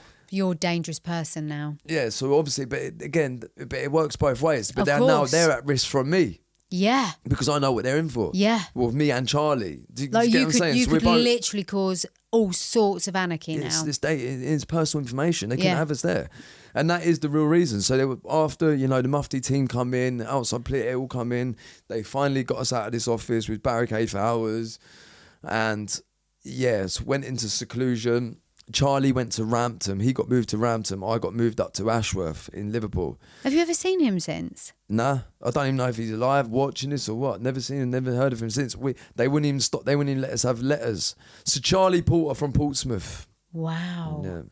So you've never seen him since that day? Never seen him since. Don't know what happened to his life? Nothing. Not one. They wouldn't let us communication letters. They put us on non-compatible list. I don't know if my brain, because I'm so curious, I don't know if my brain could... I mean, you've had to put lots behind you, I know that. But my brain would be like, I wonder what he's doing. I wonder what happened to him. Did he make it? I thought that there's so many people since I've come out. So obviously, you know, I've got into the limelight kind of from social media, etc. and through the fight. And I do, you know, like people have reached out. There's staff that have reached out, even like, you know, I've clashed with and, you know, staff that... They've reached out to you? Yeah, from Ashworth, Broadmoor. And some of them even said, like, fair play, Ben, well done. Do you know what I mean? A lot of people have said, like, well done, like, what you're doing. Too right. Because I remember, like, when I was in Ashworth and... I'll get into it when I discovered law of attraction, when my life changed and I had changed, I told people I was going to come out and do a lot of the stuff that I've done, and you know, I'm in a mental hospital saying this, like that. But that spark goes back to your letters. Yeah, you know, prove them all wrong. Exactly, it goes back to that, as you had that spark of something, which is you are going to see me. Yeah, and you're going to understand who I am. Law of attraction done that. Law of attraction changed my life. But it was always there, like we said. It was just working in the wrong way. Yeah, it was always there. It's just you didn't have the guidance. I keep coming back to this. It's so important. Guidance and support and love is everything. Everything. And I'll definitely take that away from me today, this podcast. Yeah. It's been nice actually, like, being able to put that together. Like. And I think obviously you spent a long time in prison after that. You said 10 years, was it? I spent 10 years in that sentence. I spent 10 straight years. This was like early days with the Broadmoor. I think, you know, I was in prison for about up to a year before I got sectioned. And then I was given a indefinite sentence, which is section 3741. So there's no release date. You have to go for a parole tribunal, they call it. But it's not, most people know it as a parole. So you sit in front of a panel every year. Yes. Which is a judge, a psychiatrist, and like an upstanding member of the public, like a good Samaritan. Yeah. You know, and then, that must be a hard process when they say no. Yeah. Because you've got to keep like picking yourself up again. And it's hard. And this is the things, because I knew that I wasn't, you know, I knew I kept getting in trouble. Yeah. So this was like, you know, more of like the hard thing to swallow, because I'm not going to get out. I can't even get on a medium dependency ward. Yeah. Do you know what I mean? Like, I can't even stay out of trouble for a week. How the fuck am I going to prove them to release me back into the community? I mean, that's just because what we always have, I think, you know, in the darkest moments, which there have been many for you, is faith and hope. They're the two things that we've got to hold on to. You've got nothing else. You've got, you know, no freedom, no choices, no certainty of when this sentence is up. But if you've got hope and faith, but I'd imagine going in front of that parole team board and then hearing a no, it just takes that bit of hope. Well, it sets you back again, that little bit of faith and hope. Yeah. And it's how you keep going through that when you know, without knowing, the law of attraction, you know without knowing that you've got to be able to turn this around somehow. You haven't maybe got the articulated voice yet, and you don't have the vocabulary, and you don't have maybe the intelligence that you need yet, because it's been overclouded by all of the bullshit that you're having to survive. But there's something in you. So that's interesting to me as well, because for those that we haven't actually said, you've talked about fighting a couple of times, but you became a bare knuckle fighter. I just want to give that context. Not only bare knuckle fighter, but top 30 in the world. Is that right? I got right on box records. I went number 30 in the world at one point. I had one of the fastest knockouts as well on my debut, 6 seconds. Right, and like for me, you know, people published a book. Yeah. You know, you've gone out there and done. It's on Amazon. It's on Amazon. What's it called? Law of Attraction. Law of Attraction. So, no, that's really important. I'll link it up. Just send me a link. I'll find it. I don't make anything for it. It's out there. But honestly, I read that book to like in less than 40 pages because of what Tony wrote. You know Tony Robbins? Yeah, of course. Who doesn't? Yeah. So he was like really when I got into Law of Attraction, I just wanted it all in my head. Yeah. I just wanted, if I started reading like, you know, The Alchemist. Great book. Amazing. And all this stuff, so I wanted to make a book for someone like myself, writing it back to myself. Tony Robbins always said, like, when it comes to, you know, my book's classed as technically self-help. Yeah. When it comes to self-help books, people don't normally read past, like, the second chapter. Very true. So I thought, well, how many pages is 2 chapters? So it's about averagely, like, 50 or 4. So if my book's less than 40 pages, that is brilliant. Everyone's going to read it. That is genius. Yeah, I mean, so I did, you know, so I wrote it under 40 pages and I put everything I learned into basically, boom. Yeah. Yeah. So Law of Attraction by Ben Hatchett on Amazon. Yeah. Get it. Get it, man. But it was everything that changed. So do you want to know how I discovered it? Yeah. So it was actually just after I got kicked out of Broadmoor. Yeah. So I went to the other highest secure mental hospital, Ashworth, in Liverpool. All right, so I don't know if you've seen it online about the stories about me that we was going to take Ian Brady hostage. Yes. You've seen that? Yeah. So basically, it was a group of us, and things got said. I've got to be careful here as well, wording it, because I have to, you know, I might have to use the word alleged. Yeah. So allegedly, well, I was punished for this crime, like, but not outside charges. Internally, I was punished. So, you know, it's kind of, yeah. And plus, he's dead now anyway, so yeah, I should be all right. Yeah. Right. Unless the ghost comes back to haunt you. Fuck it, yeah. He's going to put in a statement against me. So, yeah, like, so anyway, but a guy from Birmingham basically was part of this group. It was all group. Let's just say there was conversations about, you know, we was going to go over and do it, Ian Brady. We was meant to grab up the staff, take their keys, etc. You know, it was to get over to this ward. In Ashworth with Ian Brady, they treated him special. You know, everyone got locked up at 9 o'clock, not him. You know, he was like, it was like he was like a money maker to the hospital system or something. He got the special treatment. You know, I told you about in Broadmoor with the Ripper and everyone. Yeah. Like they sort of, yes, they got put on a ward, but they was all together. You know, you could still go to like the doctors or something and you could probably walk past the Ripper. You know, he was still not in like a bubble protection. Whereas Ian Brady, you know, if he went somewhere to hospital, they would shut the whole wings at that, right. all the wards down. Like he was given this special treatment. Why? Why? Yeah. What makes you're fucking a kid killer? What makes you so special that everyone, the world, this system revolves around you inside, which is fucking wrong, and it's right. Why? Like, what separates him from everyone else? Because he's known. Well, it makes you wonder if he knew something about someone in there. It's fucking weird, isn't it? In the staff, in the top tiers, because what, like you say, why? The only thing that I can conclude is that he must have known something about somebody. It's fucking and weird, had a though, hold isn't it? over them. Very weird. Even though everyone got locked up at night, not him. He got so much special treatment in Ashworth. It's unreal. Well, do you think he might have known something about someone then? Because how else? I think some sort of way. Yeah, I think having a high profile. This is my personal opinion. I've got no evidence to support this. No. This is just a Hatchett theory. Like a Hatchett theory. There we are. There's a phrase. You know what I mean? Like being that sort of high profile when it comes to budgeting, because being in the system, when we sort of learn about these cutbacks and things like that, you sort of like look into how the systems that run, and it's all about budgeting and getting the budget every year off, like how much money they get. When they've got people like this in that sort of hospital, does it keep their budget up to get? But also, do you know what I mean? I think it was some sort of money, and like probably. But think about, he's a kiddie killer, we know that, and think about how pedophile rings work. Yeah. Pedophile, and this, I'm not scared to say this. Pedophiles are in every section of society: government, prison. Cool. And I don't mean the criminals. I mean the staff, churches, mosques. Catholics. It's everywhere. You see it when it gets exposed. You see it in the papers. It's everywhere. Yeah. It's everywhere. So I sometimes, yes, budget is probably right, but I would also imagine that people know people. People know people like him might know of the people in the top tier of who's running the prison. It just wouldn't surprise me. Yeah, and he was like as well. Do you know what the mad thing was? He was like he done a public tribunal as well. He was like the second person to ever do it. Yeah. Lanzo Haynes was the first one in Broadmoor. They changed the name, but he was like the second person to ever do a public tribunal. Tribunal. They Wow. changed the law and that over that in the. Fuck knows, a piece of but shit. Anyway, rest it was driving the rest piss, of... Yeah. You know what I mean? And like, for all of you piece of lot... shit as well, because when he died not long after Winnie, one of the victims' mothers, because he wouldn't say where the body was. That's right, yeah. And it was that sort of time we was going to do it. Well, allegedly we was going to do this. Yeah. So it was that sort of time. I think that's what even highlighted the actual idea coming around, because it was in the papers at the minute. She was really trying to push to find out where the body was. Bless her. And she passed. She never got that bit of closure. That's what a sick fucking piece of shit he is. You can imagine just loving all that sort of. Because he had that little bit of power. Yeah. So anyway, but one of the guys that was meant to be involved with this alleged hostage, whatever was going to happen. Alleged. A guy called Shane Rirali, he went to the staff.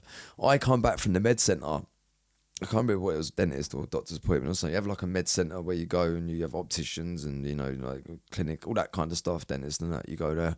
I remember I come back to the ward. Wow, staff was everywhere. It was like, Ben, you need to come with us. Because I've just sort of gone to Ashworth and I've got a bit of a second chance after the Broadmoor riot thing and that. I've gone there. At first week and so I was locked up, but then they thought, give me another chance, which was kind of good of them. A lot of the staff did have a bit of a judgment on me. They at first, that's when it kicked off, because they didn't know the ins and outs. They didn't know why I'd done it. They could have thought I just did it for a laugh. All they knew. But anyway, then this happened. And just under 9 months they kept me in segregation. Just under 9 months. It was only because of Jenny Kilcorn, the psychologist, worked with me and done amazing with me, man. I even put her in the end of my book, man. Like, she was a fucking beautiful woman. Like, Bless her. Yeah, man. Like, she got me out of that seclusion, man. She I think she probably saw it for what it is. This is a young lad who needs treat, like he needs help. He needs man. a bit of love. Yeah. And we really did do a lot of psychology work and that around there, man. We need people like her, don't we? Yeah, she was in the job for the right reasons. Yeah. Because I always, like I said at the beginning, I always did fuck the therapy off. Yeah, I don't care. I don't want to do it. Yeah. But with her, man, it was good. And she got me out. But it was in that seclusion, and that's my whole life changed. It was when you could read books and that in there. And I read a book, The Key to Living Law of Attraction. Yeah. It wasn't the actual secret. Same people, same. But in this book, you engage with this book. Yes. You actually got to write things down. And wow, man. Listen, I started walking, not long after that, I got out of seclusion. I was so different. That book fucking changed my life. I was looking at the world differently, like just my whole energy, everything, the things I was thinking was different. I've written these goals down, but I didn't just want these goals. I had these goals. Like I knew I was going to come. Yeah, I knew I was going to come out and fight in the telly. I fucking writ it down. Like, you know, there was small goals like you can't have ice cream and then like, you can't go and buy Ben and Jerry's ice cream. I remember in Broadmoor, seeing the newspaper, the Ben and Jerry's cookie dough ice cream. I was like, oh, I love that. And I had that in my book for some reason. To doing a run, I know. And I got it when I got to a medium secure sport. I was like, yeah. And there was a certain run, there was like things I'd visualise, being by the sea, having a barbecue, going go-karting. But then I'd had these mad dreams. I actually need to check this goal list, 'cause I've probably ticked a lot more. One was even fighting on the telly, done it like, I knew I was destined for something. Yeah. You know, I knew I was destined for something. I don't know what it was. And like, no one could tell me anything different. I love that, because that's how I operate as well. Whatever I say I'm going to do, I'm going to do. Yeah. And I think, you know, I want to kind of bring that loop round. We went on about the repetition is recognition and neurons that fire together, wire together. If we go back to the idea, because you were talking about things being put in your head, you know, and how people are exposed to information that can negatively influence their wiring, their brain's wiring. When you're going into something like a book like on the law of attraction, it doesn't really matter what it is, but that gives you the opportunity to understand how to do it the other way round, the positive way round, which is you keep visualising it, you keep feeling, because you've got to feel it. You can't just see the picture, you've got to feel it. Visualisation is a must, isn't it? But visualisation, the most important place is your heart. Yeah. You've got to see it, you've got to feel it, you've got to know it, and you've got to be able to say, like, I know, and feel it. Yeah. I know this is going to happen. Yeah. And then you're creating a whole new sat nav. Do you remember I said that earlier about the sat nav? You can't like try and force yourself to believe it. I can't. I don't know what it was. I knew it. It's because like it's like I could see my future. Yeah. Do you know what I mean? It was crazy. I knew it was going to happen. Like I did. I knew. And like I said before, just again for people that missed that bit, they might have been cooking for the kids or whatever. Yeah. You were the top 30 in the world of this bare knuckle fighting. On box records, yeah. And I said at the beginning before we started to record, why bare knuckle? And you said I was just fighting better with the gloves off. That was just you. Shit with the gloves on. Gloves off, whole different story. Yeah. Which is very interesting to me that maybe there's something about the actual physical contact, you know, feeling that. Because I think with you, everything's about feeling. Yeah, and I'm very sensory. Yeah, I think that's it. I think you just needed that skin to skin, really, in so many different ways. You know, in terms of there's quite a few. Yeah, we can go. That's another podcast. Take 3. No, but there's obviously something about that's really important to you. Connection. Yeah. There is that. Even in like them sort of, you know, I mean, since I come out, I've been quite lustful in that as well. Yeah. In relationship, I have jumped from relationship. Well, that's another addiction, you see. Exactly. I think as well. That's like my addiction. Yeah, my addictive behaviour. Like when I come out, I did jump into different relationships. Yeah, do you know what I mean? Like short term, and you know, I can never really hold down a long term relationship. Yeah. How the hell? Excuse me, but how the hell are you supposed to be able to hold down a long term relationship? Really, from day one. No, you said it yourself. No stability. Yeah. You know, even in Broadmoor, because of the riot and everything else, you get moved to somewhere else, and then there's all sorts of things. You're in segregation for 9 months, and when I've slept with girls, I mean like that. But you know like when I've stayed in the same bed as a girl, I can't cuddle up in that at night. No. Me. I have to like roll over, and I thought about this. It's because, you know, like for 10 years in that bed and that by myself and that, like that, you see that connection in me. So I don't like. Yeah, you can't. You're not used to it. Not you, yeah. But even still now, like 4 years being out, I still can't. Do you know what I mean? I like. But that's why I said skin to skin. Yeah. You know, we joked about it, but as a baby, that skin to skin probably wouldn't have been as. Let's say, I don't know this for sure, but I'd imagine if your mum was 15, she had a cesarean, often you don't get skin to skin straight away. Certainly back then, you might do now. And then moving around so much, you wouldn't have had that normal connection. And then in relationships now, for someone to hold you and for you to hold them, it's just, this is foreign to you. Remember I said about magnets? That's not your magnet. We have to change that. You have to learn how to do that slowly but surely. It takes a long time for someone like you to do that because... you know, if you look at, and I don't want to compare you to an animal, but if you look at a puppy that's been left in a bed in its own piss and shit, you know, it's not going to understand that this hug that I'm about to give you is safe. Yeah. Everything comes down to safety. You're unconscious, and don't forget that's 95% of your brain body system. 95% unconscious brain body system is not used to the safety of love. It's used to the normality of violence and aloneness. You're not used to the other. So it's no surprise. And then you've obviously had addictions as well, which is all dopamine chasing. Yeah. That's a cauldron for unsuccessful relationships right there. But you, with your law of attraction, can turn that around. I am, but I'm staying out of relationships in a minute. You know, I've just, you know, I'm battling addiction. Well, I'm in recovery, like 4.5 months, and I've learned a lot about myself. You know, actually working the steps and that now. Good. I didn't seek help with addiction. I didn't seek help since come out of just drinking.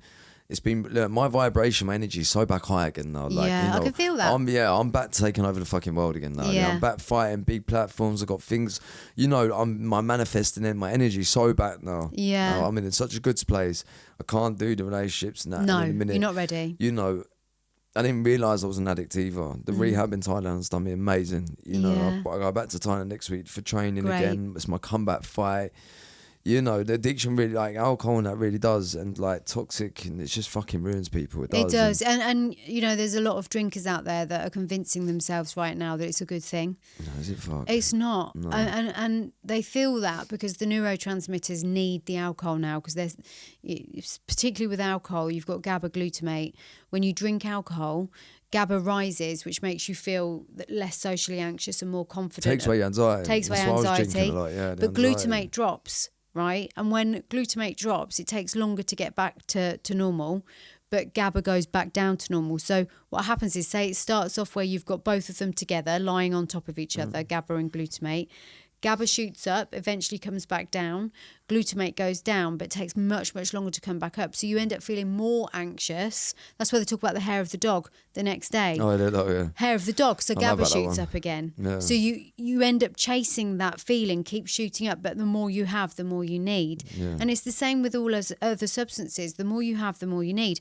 So when people say it's a good thing, I'm like, no, you can't feel good without it. That doesn't mean it's a good thing. And it's about learning how to find a replacement. And fighting, it sounds like it's only been 4 years for you, but you've obviously made a really good career of it so far. And you're going back into it and you're training really hard now, aren't you? I am. And that's obviously given you some sort of structure and stability, which is the thing that you crave. But also I would imagine there's a lot of natural dopamine being fired. And a sense of accomplishment, which is so important for you. But in Thailand as well, really important question. When you're there, do you feel the love of the training? Do you feel the love of that community? Do you feel safe within it? I do. Like, I went to the rehab out there. I went to Helena. You know, Helena, I owe so much now to this bounce back, this comeback, this spiritual awakening. Yeah. Thanks to Helena. It's on a little island called Koh Phangan in Thailand, off the shores of Koh Samui. You know, it was definitely God's work, universe, whatever. Yeah. How I got there, how it happened, it was more than a coincidence. One of my biggest traumas was losing my mum. Yeah. Now my mum's my higher power. I follow in recovery. I follow the spiritual principles and the 12 steps. Yes. And it's just better me, like being in there, on that island around people in recovery and that, amazing, it's safe. There's something special about Thailand, you know what I mean? Like, there's just, I always knew in my head I wanted to go. I attempted to go beginning of the year, last year, and I went to Phuket, which I'm actually going back to for my fight camp, because I know people there in a nice place out the way.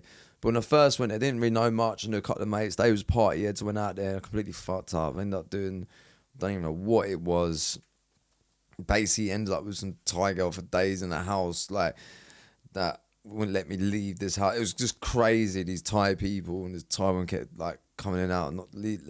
It was just mad. I don't know what I even took. I don't even know. I thought it was coke. It wasn't. I don't know. It sounds like it could have gone either way. Fucking yeah. I just can't even remember. I just remember like in the back streets in Phuket somewhere. That was fucking horrible. I went back this time, I went into the rehab, and it was amazing. I even went over to Phuket for a bit of training. There's a gym there, really good people, and just their vibe, everything about it, like the bowing. And do you know what it is about Phuket? Do you know what? It's actually really good. Actually, saying this on the podcast, and I said this to my friend, how free it is in Thailand. Just getting on your bike, the freedom there, the energy there. It's like, you know, for me being incarcerated and locked up for so long, and patronised there, just the weather's nice and the beach, and they love fight, they love Muay Thai over there. You know, it's like their football, England's football over there, isn't it? They love it, and you know, just the way they are, humbleness and that, you know, and like the addiction really did humble me. I think, you know, coming out, although I was doing well and that, I think with the drink brings out like a really egotistic side of me. It did, and the fighting and that, and then I'd get on the coke, you know, at events, and I lost my way a lot, and especially in the last 2 years, losing my mum with the, you know, that must have been a real it fucked me, man, because I didn't speak till we fell out for some time, you know, and I'm so glad we did. How old was she when she died? My mum was 15 years older than me, so it was a couple of years ago. So I was 33 when she passed, so 15 years on top of that. What's that? So 48? 48, yeah. I mean, I'm 46, so it just goes to show, like, that's no life at all, is it? No. None. You know, it's horrible because you always, I had them thoughts of, like, you know, I should have been there more. What if we didn't talk for them years? Lucky, we did, you know, speak before she passed and that. Then I went to the hospital, watched her die. It was fucking horrible. You know? Oh, that is horrible. So you've been through so much. Exactly. I've got a lot to give now, you know. Yeah. Like, you know, I'm blessed, really. I'm blessed to live a life, you know. But how you say that, I mean, isn't it the ones that have had so much pain and had no stability? This is important. Okay. And I don't want to take that, what you've just said, lightly. The job that I do, and you know, being a psychotherapist and everything, you know, people come in with all sorts of pain, and there is a lot of pain in the world, and we can't shy away from it because it's real. It's part of the human experience. But to bring it back to you, the reason I caveat that with, you know, there's lots of pain in the world is because you were abandoned and, you know, passed from pillar to post, had a lot of pain. I don't know how to give up. No, I don't know what it is. The point. I can't give up. This is my point. Yeah. It don't matter how you look at your story. You've been good, you've been bad, you've been neglected, you've been hurt, and you're still here fighting. I still bounce literally, back. Like, I don't know. But feeling blessed. I said it. It doesn't matter what life throws at me. For some reason, and that's an important message as well. It is. If people are going to take something from this, don't fucking give up, because you don't know what's around the corner of life and that. You know, let's say, obviously I had suicidal thoughts, you know. I was taking Roaccutane because I had really bad acne, you know. I don't know why I was worried about acne in Broadmoor. I'll tell you what though, there's so many people that take that stuff that end up feeling suicidal. Yeah, and don't forget I'm taking this during the life sentence. I don't even know why they even give that to me. And on top of fucking painkillers and that as well. But like, you know, and I remember one time like laying on the floor crying and shit in my soul. Like, I was like, what the fuck? And I just was gone soft. There's many times I did think about taking my life, but actually been really thinking like, you know, like, not an attention seeker. I wasn't telling anyone. So I was actually like, you know, you dark were really thoughts. planning it. Yeah. And I didn't imagine I did. No, I wouldn't have been able to experience all this for some reason. I just can't. I keep bouncing back. I do not give up. You know, I've been temporarily giving up and etc. But you know, it just shows. Like this time last year, I was just drinking every day vodka, and my life was becoming unmanageable. I went to, just before Christmas, up in Leeds. I went back. I started going into the rooms, the AA rooms, the AA meetings. Yeah. So I was trying to look for something, yeah. And I sneaked off to the toilet and little bottles of drink, because I couldn't go long without a drink. So anxiety and that. I needed that drink to make me feel on a level. Yeah. So I wasn't drinking to be disrespectful, because I was still attending the meeting for the right reasons. Yes. But I was still in my active addiction. Yeah. You know, I'm sure many people have. Yeah. And this Christmas, I went out to Leeds to see my son, and she said to me, there was a meeting not far away, and she goes, you went there with my brother. You know, like, bless my ex, and like, I put her through so much, you know what I mean? And it's the people that we hurt along the way, and kind of in you know, the people close to us when you're in addiction and that as well, you know. I had my son, I wasn't bonding, but that's a whole nother thing we get into. But the story is, I went back to that meeting, the same one I went to last year, and I've gone there clean, sober. And I even shared that. I remember coming here last year and people recognised me, and I went in that toilet drinking, and you know, someone went in there and done a share, and it was just, you know, what have I done? And I'm clean, I'm sober, and it's crazy. Like, you know, and if you go back, how long ago was I in Broadmoor? Just, you know, 6, 7, 8 years, 9 years ago, whatever it was, and I'm in a cell. you go, and if I think, what's in the future, Ben? Am I going to have achieved all these things and be where I am? Like, you don't know what's around the corner. You know, we attract what we act, and if you give up, it's the worst thing to do. Yeah, and you've got to carry on doing that whole process you went through. Yeah. That law of attraction, you've got to keep that up now. Yeah. Really, I'm sure you are. Oh, it's back now. Yeah, my energy's back, and my manifesting's like, you know, there's things that I've been in my head, and it's growing now, and like, you know, little little signs are coming, like like the signs are starting to come that I know it's coming. You know, people reaching out from a certain organisation I'm trying to get on. And, you know, a matchmaker from that organisation's just messing me. You know, I know it's coming. My energy's coming back now. Yeah. Like, you know, I'm on I've built my own fight platform now, Street Beast. We've got some amazing big names. So imagine what I'm going to do with that, with my energy like this. I'm fine again. I fly back to Thailand in a couple of days for my fight camp. I'm in the best shape I've been since I've been out of prison. Yeah. So now going back into the fight game, you know, I've done pretty well as an active addiction, as an alcoholic. Like, you know what I mean? In the world. I wasn't even in shape or nothing. Like, I can actually see my fucking abs now. Like, you know, I'm not like it's a fucking looking competition, but like. But you feel good. I feel good, and I am physically good. Yeah. Compared to what I was. Yeah. You know what I mean? Training serious. My focus is there. There's no more games. There's no more bullshit. Like, I'm doing this, and I'm doing this 100 now, and I've got that energy. I feel like right now I've got the energy that I had when I first discovered law of attraction in psychology. You know, even Netflix, well, no, not Netflix. People are making a documentary. Hopefully it's going to Netflix. They come out to Thailand to film, you know. Wow. It's you know, I know right now I'm on a path. I'm destined for something. Yeah. I'm not meant to fucking give up. No, you are not. This shit's meant to happen. You know, sometimes things are going to happen on life's terms that we ain't going to accept, you know. We don't know what's around the corner. Today could be my last day. But I know that I'm not going to use that today, and I know I'm going to focus on PTAW today, prove them all wrong. And am I making sense? Like 100%. I mean, and actually, this is why I think you feel blessed, because you have the drive and you have the determination. Goes back to drive and determination. To me, are really hope and faith. It's what I was saying earlier, is that when you've got hope and faith, drive and determination, the ability to prove them all wrong, you know, nothing can take that away from you. And I say that quite literally, because there were times when you were in segregation. There were times when everything was taken away from you. Yes, sometimes because of a bit of a naughty behaviour, but magnets attract the right, you know, the wrong or the right magnets. And now you've got it all back in full flow. You're feeling it, you're doing it, and you're proving it. And I think ultimately that's what we all have to hold on to. I mean, you've lost your mum, and sadly her life did not map out in the way that I think yours can and will. And it comes down to love. And that really is it in the end, that guidance, that community and that love. So whatever you do, really inject that into everything, because there'll be people, kids, that need whatever it is you've got. And they really do need it. Just like Jenny, who gave you that moment in prison. We only keep what we got by giving it away. Yeah, you know what exactly. I mean? And I'm more than happy to put my vulnerabilities, my life, and that out there on these platforms to, you know, spread the message, to spread that ripple effect. I said it before, you know, with the negative. I know I put many negative ripple effects out there. Yeah. Like I said, I haven't been an angel, you know, and I do have a previous life. You know, and maybe it's karma and what, but I know what I'm doing now, the positive ripple. Look, I can't, the important thing is we can't accept what's done. I mean, we can't, what's done is done. We have to accept it. We can't change time. We can't. But, you know, and we say that in our serenity prayer, you know. Yeah. You know. There's a lot to be said for the 12 steps. Doesn't work for everybody, I know that, because a lot of addicts just can't and won't do it. But I think there's so many people that get so much out of the 12 steps. And we need to accept the things we cannot change. Yeah. But give me the courage to change the things I can, and wisdom to know the difference.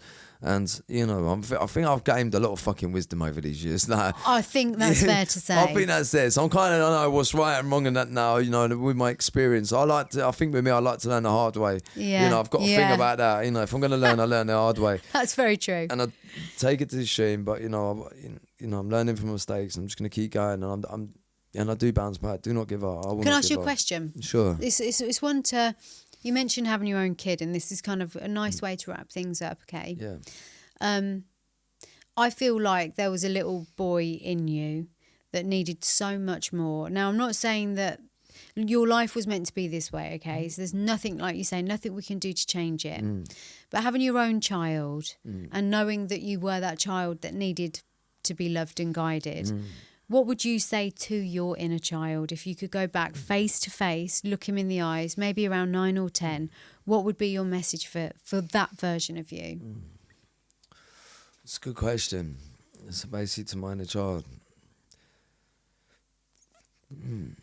What would I say to him? It's hard to sort. It's like to sort of say. You want to be there to guide him. That's important, you know. Unfortunately, I'm not in the relationship. I can't be there all the time. But you know, one of the reasons I left as well, because I do know about the 1 to 7 years old moulding and me being alcoholic and my son's unfair. That's going to pattern out his lives. I had to get away to fucking sort this addiction out. Do you know what I mean? And it is what I'm doing it for myself, but one of my driving forces is him. You know. So to say to him, I don't know. I can only try and guide him. You know, with my actions and that now. Yes. Do you know what I mean? Because you know, I'm a public figure now on social media and that. He's gonna be fucking looking me up, innit? He might even watch this one day. You know what I mean? In 10 years' time or whatever, when he starts figuring out things and. How old is he? One's 9 months, I was 2.5. Yeah. You know. So they've got a little way to go before they understand. Yeah. And then that means that gives me plenty of time to sort of leave behind what I want them to see. Yeah. You know, absolutely. That's right. Actions speak. I think me setting an example. There's plenty on the internet now already. I'm gonna be like, oh shit. But you know what? It's what I said about the human experience. Exactly. Yours just happens to be out there publicly. Yeah. You know, we've all got dark bits. All of us. We've all got bits we're ashamed of. All got behaviours that we wouldn't want our children to necessarily know about, but that's the way life is. And you can't hide the truth from kids. What you can do is guide them better than you were guided. And that's what I said about the child within you as well. You needed that love and guidance. You didn't get it. You can't hide from your truth, but what you can say to your children is, look, this is what I did, this is where it ended, and now I'm going to guide you in a way that I never got guided. You don't have to do that. You're going to make mistakes, and you're going to have your moments that you are ashamed of and you regret, but you're always going to know you're loved. And that's all we can ever offer anybody. And I think, I'm not saying your mum didn't love you, because she did, but she had her own active addiction and she couldn't be there for you the way you needed. You can do that for your kids, and you can do that on every single podcast you go on. And I know you've done a lot, and you had your own some time ago as well. And you can do that in every fight. You can do that in every move. That's really where to lead from. And that is how you prove them all wrong. Lovely. What a way to smash it up. I know. It's been a pleasure. Thank you for having me on. It's been a greater pleasure for me, and thank you for being so open. Thank you for sharing your story. It's one of the best podcasts I've done. It's actually thank you. And it's really interested in the psychology side of it. Yeah, and it's been good. And I've even pieced some things together about it. So yeah, it's great experience. Well, it's been my pleasure as well. Thank you for coming.